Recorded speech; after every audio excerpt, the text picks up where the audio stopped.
مغلیہ دور ہے، مغلیہ دور میں یہ مسجد موجود تھی۔ یہ جو مسجد ہے یہ خوشاب کی پہلی مسجد ہے، تو ان کو کئی دفعہ جنات انہوں نے دیکھے ہیں مسجد میں، اور جو جنات کے بچے ہیں وہ بھی شاید ان کی اس محفل کے اندر بیٹھے ہوئے ہیں۔ تو انہوں نے کہا کہ اس وقت کے جو ہیں وہ مستری وغیرہ انہوں نے انیبل ہوئے، انہوں نے کہا کہ یہ تو اگر ہم کھول بیٹھے تو یہ ہم سے بند نہیں ہوگی بھائی، نعت گنواتا تو نعت کا جو آخری ایک ہوتا ہے نا وہ بند، تو میرے ساتھ ساتھ نا آوازیں آنی شروع ہو رہی، گنگنانا شروع ہو گیا کوئی۔ تو شیر شاہ سوری جو ہے وہ آیا ہے اس مسجد میں۔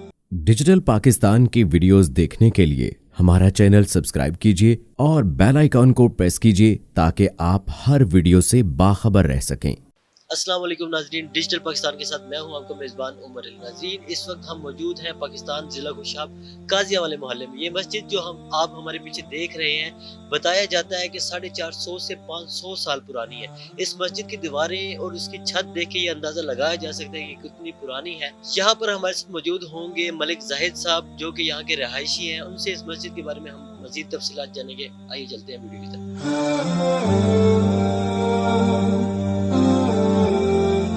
ناظرین، ہمارے ساتھ موجود ہیں Malik Zahid Altaf Awan advocate supreme court, جو کہ اس مسجد کے منتظم بھی ہیں اور رہائشی بھی ہیں یہاں کے۔ ان سے جانتے ہیں مسجد کی تاریخ کے بارے میں۔ السلام علیکم۔ وعلیکم السلام ورحمۃ اللہ۔ کیا حال ہے آپ کے؟ جی اللہ کا شکر ہے، آپ ٹھیک ہیں؟ سب سے پہلے بتائیے گا کہ اس مسجد کی کیا تاریخ ہے اور کس دور میں بنائی گئی یہ مسجد؟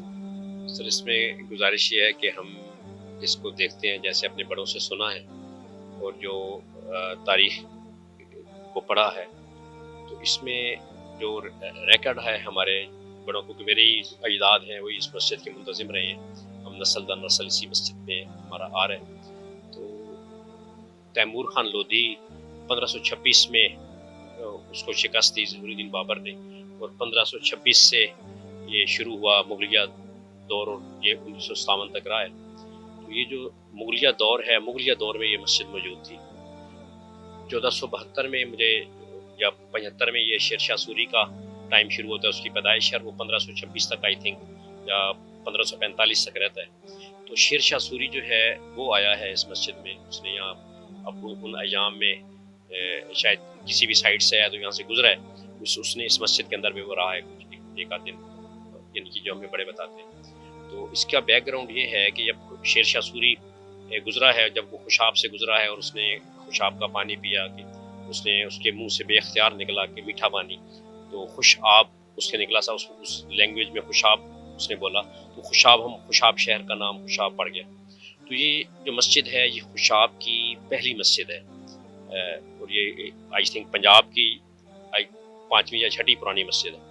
خوشاب کی پہلی مسجد کے حوالے سے کہ اس کا تزکیہ بابری، جو مغل پہلا امپرر ہے، بادشاہ ہے ظہور الدین بابر، جس کا دور 1526 سے شروع ہوتا ہے، جس نے تیمور لودھی کو پانی پت کے میدان میں یعنی شکست دی، اور اس کے بعد اس کا دور شروع ہوتا ہے۔ اس نے اپنی جو کتاب لکھی ہے تاریخ، ہسٹوریکل کتاب، وہ اس کتاب میں ذکر کرتا ہے کہ دریا کے کنارے یہ مسجد ہے شرف الدین جو آباد ہے۔ یہاں سے دریا جو ہے دریائے جہلم، یہاں سے جسٹ 10-15 منٹ کی واک کے اوپر ہے۔ اچھا، اس مسجد کو ہم دیکھ رہے ہیں، یہ اپنی اصل حالت میں موجود ہے یا کچھ اس میں امپروومنٹ آئی ہے، چینجنگ کی ہے؟ جی سر، الحمدللہ یہ اپنی اصلی حالت میں موجود ہے۔ مجھے میرے والد صاحب بتاتے ہوتے تھے کہ میرے دادا جی نے اس مسجد کی دیواریں تقریباً 7 فٹ 6-7 فٹ موٹی ہیں دیواریں، اور جو اس کی چھت ہے وہ آپ دیکھیں گے کہ اندر سے چھت کو ہاتھ لگتا ہے، اور اوپر یہ بہت اونچی چھت ہے۔ تو چھت کی مرمت کے لیے میرے دادا جی نے اس کی کھدوائی کروائی چھت کی مرمت کے لیے۔ تو وہ جب کھدوائی کروانے لگے تو اس وقت وہ اندر اتنے کوئی بڑے پتھر اس طرح کا وہ مٹیریل استعمال ہوا تھا کہ آج سے 100 سال پرانی بات ہوگی، یقیناً جیسا 80 سال پرانی بات ہوگی میرے دادا کا دور۔ تو انہوں نے کہا کہ اس وقت کے جو ہیں وہ مستری وغیرہ انہوں نے انیبل ہوئے، انہوں نے کہا کہ یہ تو اگر ہم کھول بیٹھے تو یہ ہم سے بند نہیں ہوگی، تو یہ اس کی مرمت نہیں ہو سکے گی۔ تو کہنے کا پھر انہوں نے اس کو ایسے ہی کلوز کروا دیا۔ تو اس کی چھت بھی تقریباً 6-7 فٹ موٹی ہے، یعنی بندہ حیران ہوتا ہے اس کو دیکھ کے کہ کس طرح یہ چھت جو ہے کیسے کس طرح بن گئی۔ تو الحمدللہ پھر ہم نے کافی دفعہ یہ خیال آیا کہ اس کو رینوویشن کریں، اس کو شہید کر کے نئی مسجد بنائیں، لیکن جو بزرگ بتاتے ہیں کہ بعد میں یعنی کہ طے یہ ہوا کہ اس کی جو پرانی تاریخی حیثیت ہے اس کو برقرار رکھا جائے، اس کی مرمت وغیرہ کر لی جائے، تو ہم اس کی مرمت وغیرہ کرواتے ہیں، ادروائز یہ اپنی اصلی حالت میں موجود ہے۔ اچھا، اس میں بتایا جاتا ہے کہ یہاں کے لوگوں سے کہ یہاں پہ جنات بھی ہیں، تو یہ کیا واقعی بات سچ ہے؟ جیسے جو ہم آج کل کے 20ویں 21ویں صدی کے لوگ ہیں، ہمیں تو کیونکہ جن ہمیں نظر نہیں آئے تو ہم اس کو کہتے ہیں یہ شاید حقیقت نہ ہو، لیکن جنات ایک مخلوق ہے اور قرآن شریف میں اس کا ذکر ہے۔ اللہ نے انسان کو اور جنوں کو اپنی عبادت کے لیے جو پیدا فرمایا ہے۔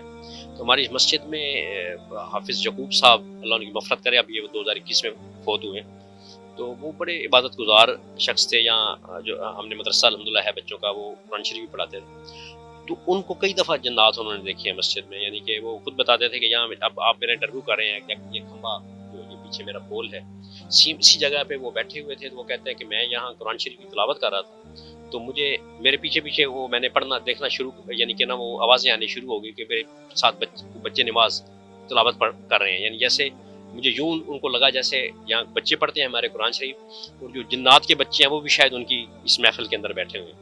وہ بندے ایسے ہی وہ تزکیت و شہود وہ انسان تھے، اللہ ان کی مغفرت کرے، کہ ہم ان کی بات کے اوپر 100% یقین کرتے ہیں کہ وہ ہمیں درست بتا رہے ہیں۔ اسی طرح مسجد کے اندر والی سائڈ کے اوپر بھی انہوں نے وہ ایک دفعہ وہ کہہ رہے ہیں کہ میں نعت گنگنا رہا تھا، وہ نعت بڑے شوق سے پڑھتے تھے، بھائی نعت گنگنا تھا، تو نعت کا جو آخری ایک ہوتا ہے نا وہ بند، تو میرے ساتھ ساتھ نا آوازیں آنی شروع ہو رہی، گنگنانا شروع ہو گیا کوئی۔ تو یعنی کہنے کا مقصد یہ ہے کہ یہ اللہ کی مخلوق ہے، لیکن یہ ہر چیز کو ہر کسی کو نظر نہیں آتی، یقیناً ہیں وہ جنات ہیں، لیکن وہ ہمیں ڈسٹرب نہیں کرتے، ہمیں نقصان نہیں۔ اور یہ جنات والی جو بات ہے یہ صرف یہ انہوں نے نہیں دیکھی، بلکہ محلے کے اور کئی لوگوں نے دیکھی ہے، یہ دیکھا ہے۔ یہاں مسجد کا ساتھ نلکا ہے، لوگوں نے کئی دفعہ دیکھا ہے کہ وہ نلکا ایسے گننا وہ اس کا شروع ہو گیا ہے رات کے اندھیرے کے اندر۔ تو ایک ابھی آپ تھوڑی دیر پہلے آپ ایک بزرگ صاحب بتا رہے تھے، آپ بھی سن رہے تھے، وہ کہہ رہے ہیں کہ انہوں نے چھت سے دیکھا تو ایک بارش سفید بزرگ جو ہیں سفید داڑھی وہ مسجد کے صحن میں نماز پڑھے۔ یعنی اس طرح کے واقعات یہاں جاتے ہوتے رہتے ہیں، لیکن یہ ہے کہ ہم اس سے ڈرتے نہیں ہیں، کیونکہ یہ جنات کی حقیقت، جنات بھی حقیقت ہے، اور وہ جنات ہمیں کوئی نقصان نہیں پہنچاتے۔ اچھا، یہاں پہ آپ نے بتایا کہ دیواریں اور چھتیں بہت موٹی ہیں یہاں کی، تو اس سے ٹمپریچر میں کوئی فرق آتا ہے اندر؟ اس میں ایسے ہے کہ ٹمپریچر یہ گرمیوں میں یہ ٹھنڈی رہتی ہے، ہمیں اے سی چلانے کی ضرورت نہیں ہوتی، اور سردیوں میں یہ گرم ہوتی ہے۔ آپ اندر جب آپ اس کو کیمرہ لے کے جائیں گے تو آپ دیکھیں گے کہ اندر سے یہ گرم ہے ایونلی، کہ آپ بغیر کسی گرم یعنی کہ لغاف کے، رضائی کے یا کمبل کے آپ اندر رات گزار سکتے ہیں، اس طرح کا اس کا ماحول ہوتا ہے۔ ملک زاہد صاحب، ہم دیکھ رہے ہیں کہ یہ مسجد کے دروازے بڑے چھوٹے چھوٹے سے ہیں، تو اس کی کیا وجہ؟ سر اس طرح ہے کہ جو ہم نے اپنے بڑوں سے سنا ہے کہ آج کل تو بڑا پرامن ماحول ہے، پرانے دوروں میں جب فاتحین آتے تھے، حملہ آور ہوتے تھے، تو فتوحات ہوتی تھی، تو جب غیر مسلم حملہ آور ہوتا تھا تو وہ مسجدوں کو شہید کرتے تھے، مسجدوں کو گھوڑے باندھنے کے لیے مسجدوں کو استعمال کر لیتے تھے۔ تو ان سے بچاؤ کے لیے کہ یہ جو گھوڑے ہیں وہ مسجد کے اندر داخل نہ ہو جائیں، اندر اس کے سے وہ اس مقصد کے لیے اندر نہ جا سکیں۔ ایک تو یہ بیک گراؤنڈ ہے اس کا کہ دروازے چھوٹے ہیں کہ اس کے اندر کوئی گھوڑا وغیرہ اندر نہیں جا سکتا۔ دوسرا بیک گراؤنڈ یہ ہے، بزرگ یہ بتاتے ہیں کہ یہ اللہ کا گھر ہے، کہ اس کے اندر جھک کے جانا چاہیے، تو آپ یعنی سیدھے ایسے اپنی باڈی کے ساتھ کھڑے ہو کے سیدھا آپ اندر نہیں جاتے، آپ ایسے جھک کے جاتے ہیں۔ تو اس کے جو 4 دروازے ہیں وہ چھوٹے ہیں، اور جو 5واں دروازہ تھوڑا سا بڑا ہے، جو درمیان والا دروازہ۔ تو ناظرین، یہ ہمارے ساتھ موجود تھے ملک زاہد الطاف اعوان صاحب، ہم نے ان سے جانا مسجد کی تاریخ کے بارے میں۔ امید کرتا ہوں کہ یہ ویڈیو آپ کو پسند آئی ہوگی۔ ملتے ہیں آپ نیکسٹ ویڈیو میں، تب تک کے لیے اللہ حافظ۔